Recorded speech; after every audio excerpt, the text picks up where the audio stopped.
இன்றைக்கி இந்த வீடியோவில் முட்டைக்கோஸ் வச்சு ரொம்பவே மொறுமொறுன்னு டேஸ்டியான முட்டைக்கோஸ் பக்கோடா தான் எப்படி செய்யுதுன்னு பார்க்க போகிறோம். இது பண்ணுறதுக்கு நான் இங்கே ஒரு 200 கிராம் அளவு முட்டைக்கோஸை இந்த மாதிரி ரொம்ப குட்டியாகவும் இல்லாமல் பெருசாகவும் இல்லாமல் கட் பண்ணி எடுத்து வச்சுருக்கேன். இது நல்லா 2 தடவை கழுவிட்டு இதோட தண்ணியை வடிச்சிட்டு எடுத்து வச்சுருக்கேன். கொஞ்சம் கூட தண்ணி இல்லாத மாதிரி நல்லா தண்ணியை வடிச்சிட்டு எடுத்துக்கோங்க. இது கூடவே நான் இங்கே 1 கப் அளவு கடலை மாவு எடுத்து வச்சுருக்கேன். கூடவே 1/4 கப் அளவு அரிசி மாவு எடுத்து வச்சுருக்கேன். 1 கப் கடலை மாவுக்கு 1/4 கப் அரிசி மாவு கரெக்டாக இருக்கும். இது கூடவே 2 மீடியம் சைஸ் பெரிய வெங்காயத்தை இந்த மாதிரி பொடியாக கட் பண்ணி வச்சுருக்கேன். ஒரு துண்டு இஞ்சியை இந்த மாதிரி துருவி எடுத்து வச்சுருக்கேன். ஒரு பச்சை மிளகாய் இந்த மாதிரி பொடியாக கட் பண்ணி வச்சுருக்கேன். வெங்காயம் இதுக்கு ரொம்ப தேவைப்படாது, அதனால் சின்னதாக 2 பெரிய வெங்காயத்தை கட் பண்ணி எடுத்துக்கோங்க. இதுக்கப்புறமா 1 டீஸ்பூன் சோம்பு எடுத்து வச்சுருக்கேன். 1/4 டீஸ்பூன் மஞ்சள் தூள், 1/2 டீஸ்பூன் பெருங்காயத்தூள், 1 டீஸ்பூன் மிளகாய்த்தூள், இந்த பக்கோடாவுக்கு தேவையான உப்பு எடுத்து வச்சுருக்கேன். கூடவே ஃப்ரெஷ்ஷாக கொஞ்சம் கருவேப்பிலை மல்லியை இந்த மாதிரி பொடியாக கட் பண்ணி எடுத்து வச்சுருக்கேன். நீங்கள் உங்கள் காரத்துக்கு ஏற்ற மாதிரி மிளகாய்த்தூள் எடுத்து வச்சுக்கோங்க. உங்களுக்கு மிளகாய்த்தூள் சேர்க்க விருப்பம் இல்லைனா கூடுதலாக இன்னும் 2 பச்சை மிளகாயை கூட நீங்கள் பொடியாக கட் பண்ணிவிட்டு இதில் சேர்த்துக்கலாம். டேஸ்ட் நல்லா தான் இருக்கும். இப்போது முட்டைக்கோசை நல்லா தண்ணியை வடிச்சிட்டு இந்த மாதிரி ஒரு பவுலில் சேர்த்துக்கோங்க. இதில் இப்போ நம்ம எடுத்து வச்சுருந்த எல்லா பொருளையும் 1 பை 1 இதில் சேர்த்துக்கலாம். வெயில் காலங்களில் நீர்க்காய்கள் அதிகமாக சேர்த்துக்கோங்க. இந்த முட்டைக்கோஸ் ரொம்பவே நல்லது. இதை அடிக்கடி உணவில் சேர்த்துக்கோங்க. முட்டைக்கோஸ் பிடிக்காதவங்களுக்கு கூட நீங்கள் இந்த மாதிரி செஞ்சு கொடுக்கும்போது ஈவினிங் டீ டைம் ஸ்நாக்ஸுக்கு இதை வச்சு சாப்பிடும்போது ரொம்பவே சூப்பராக இருக்கும். உங்கள் வீட்டில் இருக்கிறவங்க ரொம்பவே விரும்பி சாப்பிடுவாங்க. இந்த முட்டைக்கோஸ் பக்கோடாவை நம்ம வீட்டில் இருக்கிற பொருட்களை வச்சு நம்ம சிம்பிளாக டக்குன்னு செஞ்சு முடிச்சிடலாம். இது செய்கிறதுக்கு டைம் ரொம்பவும் செலவாகாது. அதனால் கண்டிப்பாக ட்ரை பண்ணி பாருங்கள். டேஸ்ட் ரொம்பவே சூப்பராக இருக்கும். இப்போது எல்லாத்தையும் சேர்த்ததுக்கப்புறமா கை வச்சு நல்லா இதை பிசைஞ்சு விட்டுக்கோங்க.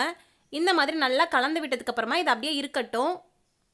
இந்த முட்டைக்கோஸ் பக்கோடாவுக்கு முட்டைக்கோஸை ரொம்ப பொடியாக கட் பண்ணிடாதீங்க. இந்த மாதிரி கட் பண்ணி எடுக்கும்போது தான் முட்டைக்கோஸ் பக்கோடா ரொம்பவே டேஸ்டியாக பர்ஃபெக்டாக வரும்.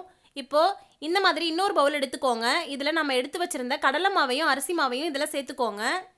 இதில் நம்ம கடலை மாவு கூட அரிசி மாவு சேர்த்து செய்கிறதுனால இந்த பக்கோடா ரொம்பவே மொறுமொறுன்னு சாப்பிட ரொம்ப டேஸ்டியாக இருக்கும். இப்போ இந்த மாதிரி சேர்த்ததுக்கு அப்புறமா இது கூடவே 1 டேபிள் ஸ்பூன் அளவு எண்ணெயை சூடு பண்ணி இதில் சேர்த்துக்கோங்க. இந்த மாதிரி சூடான எண்ணெயை சேர்த்து நம்ம மாவு பிசையும் போது ரொம்ப நேரத்துக்கு இந்த பக்கோடா மொறுமொறுன்னு சூப்பராக இருக்கும். இப்போ எண்ணெய் சேர்த்ததுக்கு அப்புறமா இந்த மாதிரி ஒரு ஸ்பூன் வச்சு இதை நல்லா கலந்து விட்டுக்கோங்க. நம்ம சேர்த்த எண்ணெய் இந்த மாவு கூட நல்லா மிக்ஸ் ஆகிற மாதிரி கலந்து விட்டுக்கோங்க. சூடாக இருக்கும்போது கை வச்சு பிசைய வேண்டாம். இந்த மாதிரி ஸ்பூன் வச்சு ஒரு தடவை கலந்து விட்டுட்டு இதுக்கப்புறம் நம்ம கை வச்சு நல்லா இதை பிசைஞ்சு விட்டுக்கலாம். இப்போ இந்த மாதிரி நல்லா கலந்து விட்டதுக்கப்புறமா இப்போ இந்த மாவை முட்டைக்கோஸ் கூட எடுத்து சேர்த்துக்கோங்க. கொஞ்சம் கொஞ்சமாக சேர்த்து நல்லா கை வச்சு பிசைஞ்சு விட்டுக்கோங்க. தண்ணி எதுவுமே சேர்த்து நம்ம பிசைய தேவையில்லை. முட்டைக்கோஸில் இருக்கிற தண்ணியே போதுமானது. ஒருவேளை உங்களுக்கு தண்ணி தேவைப்பட்டால் கொஞ்சமாக தண்ணி தெளித்து மட்டும் பிசைஞ்சுக்கோங்க. முட்டைக்கோஸ் பக்கோடாவுக்கு மாவு கொஞ்சம் கெட்டியாக தான் இருக்கணும். தண்ணியாக இருந்துச்சுன்னா பஜ்ஜி மாவு மாதிரி ஆகிடும்.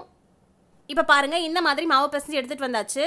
இதுதான் கரெக்டான கன்சிஸ்டன்சி. இந்த மாதிரி பக்குவத்தில் தான் மாவு இருக்கணும். அப்போ தான் பக்கோடா ரொம்பவே சூப்பராக வரும். இப்போ இதை நம்ம ஊரெல்லாம் எதுவும் வைக்க தேவையில்லை. டேரெக்டாக நம்ம எண்ணெயில் சேர்த்து பொரிச்சு எடுத்துக்கலாம். அதுக்கு ஸ்டவ் ஆன் பண்ணி இந்த மாதிரி ஒரு கடாய் வச்சுக்கோங்க. இதில் இந்த பக்கோடாவை பொரிச்செடுக்க தேவையான அளவு எண்ணெயை சேர்த்துக்கோங்க. இந்த எண்ணெய் சூடாகட்டும். எண்ணெய் சூடானதுக்கப்புறமா ஸ்டவ்வை லோ ஃப்ளேமில் வச்சுக்கோங்க. எண்ணெய் மிதமான சூட்லேயே இருக்கட்டும். எண்ணெய் அதிக சூட்டில் இருந்ததுன்னா இதில் நம்ம வெங்காயம் சேர்த்துருக்கிறதுனால வெங்காயம் சீக்கிரம் கரிஞ்சிடும். இப்போ மாவு எடுத்து கொஞ்சம் கொஞ்சமாக பக்கோடா மாதிரி இதில் ஊற்றி விட்டுக்கோங்க. இந்த முட்டைக்கோஸ் பக்கோடா கண்டிப்பாக உங்கள் வீட்டில் ட்ரை பண்ணி பாருங்கள். எல்லாருமே என்ஜாய் பண்ணி சாப்பிடுவாங்க. அவ்வளோ ஒரு டேஸ்டியாக இருக்கும். சாதாரண வெங்காய பக்கோடா மாதிரி இல்லாமல் இதில் நம்ம முட்டைக்கோஸ் சேர்த்து செய்கிறதுனால இதோட டேஸ்ட் ரொம்பவே சூப்பராக இருக்கும். இந்த மாதிரி மாவை எண்ணெயில் உதிர்த்து விட்டதுக்கப்புறமா இதை அடிக்கடி கலந்து விட்டுக்கிட்டே இருங்க. அப்போ தான் எல்லா சைடும் ஈவனாக வெந்து வரும். இது நல்லா ஒரு கோல்டன் ப்ரௌன் கலர் ஆகி வர அளவுக்கு இதை நம்ம வேக விட்டு எடுத்துக்கலாம். ஸ்டவ்வை லோ ஃப்ளேம்லேயே வச்சுக்கோங்க. இப்போ பாருங்கள், இது நல்ல ஒரு கோல்டன் ப்ரௌன் கலர் ஆகிடுச்சு. இப்போ இதை எண்ணெயை வடிச்சிட்டு இதை நம்ம வெளியில் எடுத்து ஒரு பிளேட்டுக்கு மாற்றி வச்சுக்கலாம். இந்த மாதிரி எல்லா மாவையும் எண்ணெய் சேர்த்து பொரிச்சு எடுத்து உங்கள் வீட்டில் இருக்கிறவங்க கிட்ட சாப்பிட கொடுங்க. அவ்வளோதான், நம்மளுடைய சூப்பரான மொறுமொறுன்னு முட்டைக்கோஸ் பக்கோடா இப்போ ரெடி ஆகிடுச்சு.